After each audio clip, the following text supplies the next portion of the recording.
بسم اللہ الرحمن الرحیم اللہم صلی علی محمد وآل محمد۔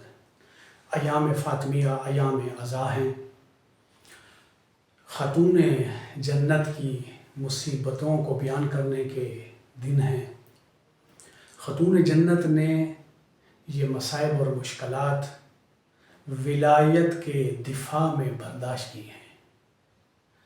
ولایت کا دفاع فقط کسی ایک بیان یا کسی ایک بندے کو کہہ دینا کہ آپ نے اس طرح جو ہے وہ آپ کو کرنا چاہیے تھا، آپ ولایت کا ساتھ دینا چاہیے تھا، اس پہ اکتفا بھی نے نہیں کیا ہے۔ یعنی دراصل خاتون جنت نے جو ولایت کا دفاع کیا ہے وہ اپنے تمام وجود کے ساتھ ولایت کا دفاع کیا ہے۔ یعنی اپنی جان قربان کر دی ہے، مال قربان کر دیا، آبرو قربان کر دی ہے، یعنی اسی ولایت کے لیے۔ اور آپ ہی یعنی پہلی شہید ہیں راہ ولایت میں آپ نے اپنے آپ کو فدا کر دیا ہے۔ اور یہ جو آپ نے وصیت کی ہے کہ کسی کے بارے میں وصیت کی ہے کہ وہ میرے یعنی جنازے میں نہ آئیں، یعنی اپنے جنازہ کے بارے میں وصیت کی ہے، تدفین کے بارے میں کی ہے، تو یہ جو وصیتیں کی ہیں یہ بھی ولایت کے دفاع میں ہے۔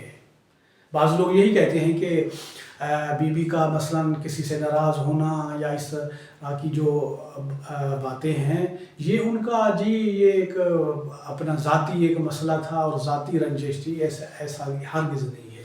اگر انہوں نے یہ اپنی یعنی مجھے رات کو دفن کرنا، رات کو کفن دینا اور غسل کی جو باتیں کی ہیں وہ یہ بھی خالصتاً اس ولایت کے دفاع میں ہے۔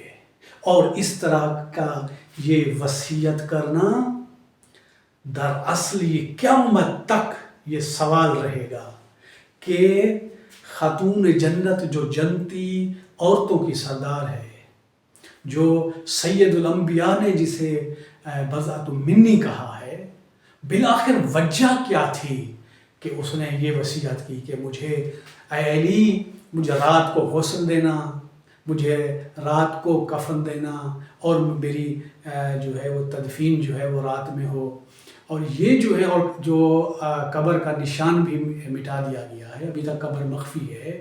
تو دراصل یہ سوال باقی چھوڑا ہے بی بی نے کہ قیامت تک آنے والے مسلمانوں کے نوجوان بلکہ پوری انسانیت اس بات پہ سوال کرتی رہے کہ کیوں بی بی نے اس طرح کہا ہے کہ رات کو غسل دیا جائے، رات کو کفن دیا جائے، تدفین کی جائے، اور کسی کے بارے میں کہا کہ وہ میرے جنازے میں بھی شریک نہ ہوں۔ تو یہ ایک سوال ہے۔ اس سوال کا جواب جب مسلمان اور محققین جب ڈھونڈیں گے تو وہ حقائق کو جان لیں گے۔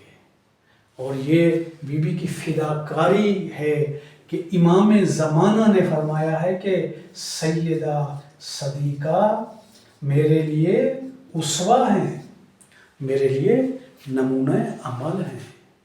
وآخر دعوانا ان الحمد للہ رب العالمین۔